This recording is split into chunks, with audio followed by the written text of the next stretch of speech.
itulah mahar yang paling mahal.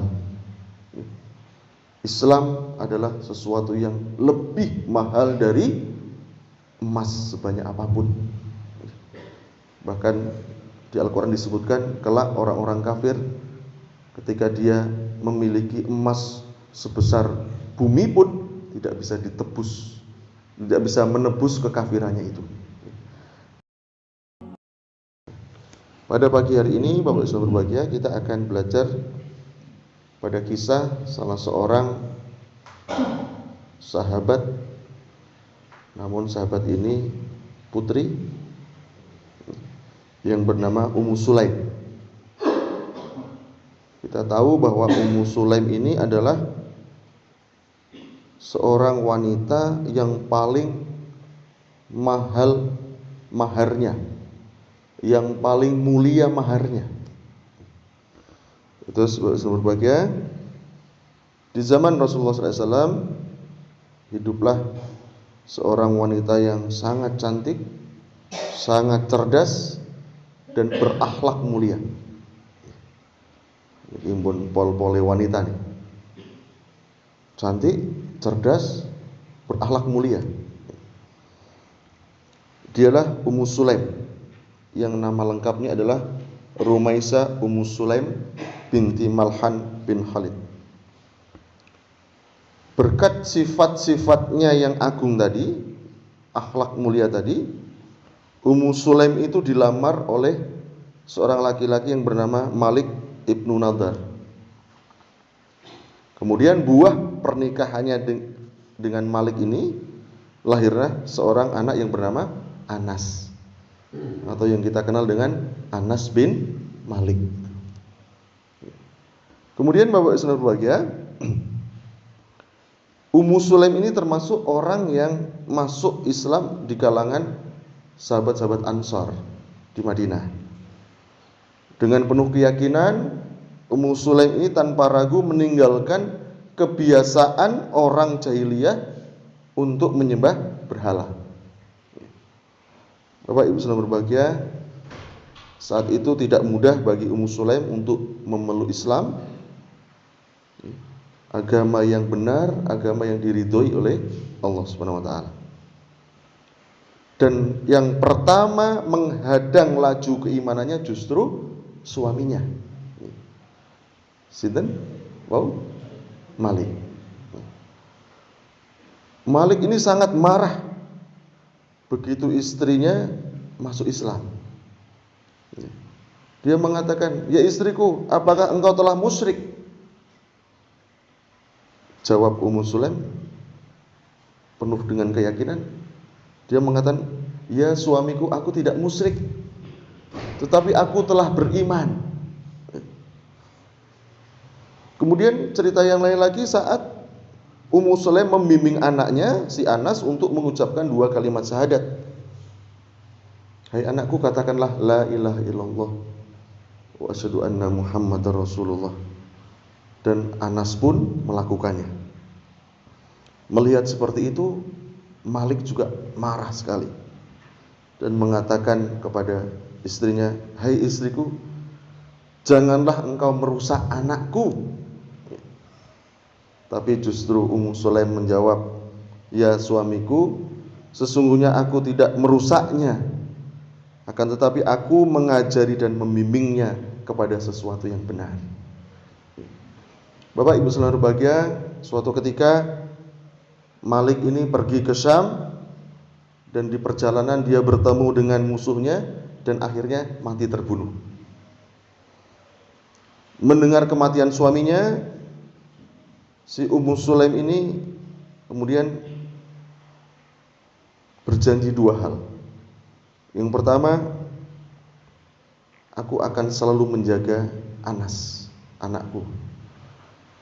Aku tidak akan memberi Anas makanan sampai dia sudah tidak minum ASIku. Kemudian yang kedua, Ummu Sulaim mengatakan, aku tidak akan menikah lagi sampai Anas dewasa.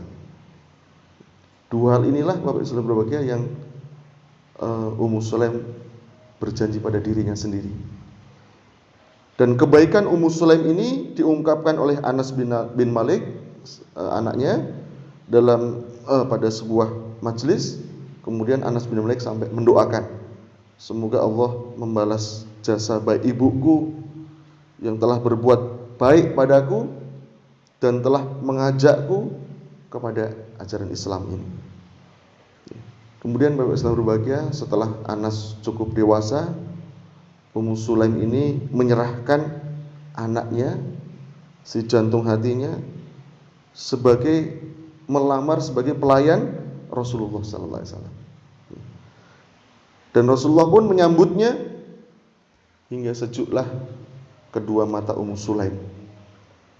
Bapak Ibu sekalian berbahagia, hari terus berganti, orang-orang membicarakan tentang Anas bin Malik dan ibunya ini dengan penuh kekaguman dan penghormatan. Kemuliaan dan kebaikan Ummu Sulaim ini sampai terdengar pada telinga Abu Thalhah. Abu Thalhah saat itu adalah dikenal dengan seorang hartawan. Dengan penuh cinta dan kekaguman, sehingga Abu Thalhah ini berusaha untuk meminang Ummu Sulaim. Abu Thalhah pun akhirnya melamar Ummu Sulaim dengan mahar yang mahal sekali. Namun ternyata Bapak Islam berbahagia, lamarannya itu ditolak oleh Ummu Sulaim. Dia mengatakan, ya Abu Thalhah, tidak sepantasnya aku menikah dengan seorang yang musyrik. Tidaklah engkau mengetahui, wahai Abu Thalhah, bahwa engkau menyembah berhala yang engkau buat sendiri, yang saat orang membakarnya, maka berhala itu pun akan terbakar. Bapak Ibu sekalian berbahagia, terasa sempitlah dada Thalhah saat itu. Dia pun pergi dan hampir tidak percaya dengan apa yang dia dengar. Berani-beraninya ada perempuan yang menolak lamaranku. Namun Bapak Ibu sekalian berbahagia, karena Thalhah ini sudah jatuh hati pada Ummu Sulaim, dia datang kembali dan diberinya mahar yang sangat istimewa, lebih dari yang pertama, dengan harapan Ummu Sulaim bisa luluh dan mau menerimanya. Bapak Ibu sekalian berbahagia, diceritakan di kisah itu bahwa Thalhah saat itu membawa 3 karung emas. Gimana kalau ada perempuan diberi mahar 3 karung emas, ini kok pripun? Ini sesuatu yang istimewa. Dan tidak hanya itu, ternyata Thalhah membawa 100 ekor unta. Sudah 3 karung emas dan 100 ekor unta. Kemudian Bapak Islam berbahagia, apa jawab Ummu Sulaim? Sesungguhnya aku tidak menginginkan emas, tidak menginginkan unta yang banyak yang kau bawa itu. Akan tetapi aku hanya inginkan darimu untuk masuk Islam. Kemudian Abu Thalhah mengatakan, wahai Ummu Sulaim, siapakah orang yang akan membimbingku untuk hal itu? Kemudian Ummu Sulaim menjawab, yang akan mengenalkan hal itu adalah Rasulullah sallallahu alaihi wasallam. Dan akhirnya pergilah Abu Thalhah tadi menemui Rasulullah sallallahu alaihi wasallam, yang ketika itu Rasulullah sedang duduk-duduk bersama para sahabatnya. Saat melihat Abu Thalhah, Nabi Muhammad sallallahu alaihi wasallam bersabda, mengatakan kepada para sahabatnya, telah datang kepada kalian Abu Thalhah yang nampak dari kedua bola matanya semangat keislamannya.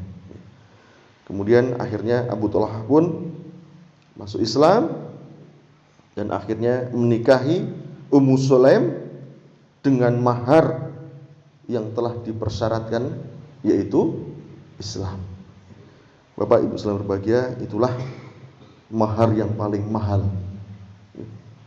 Islam adalah sesuatu yang lebih mahal dari emas sebanyak apapun.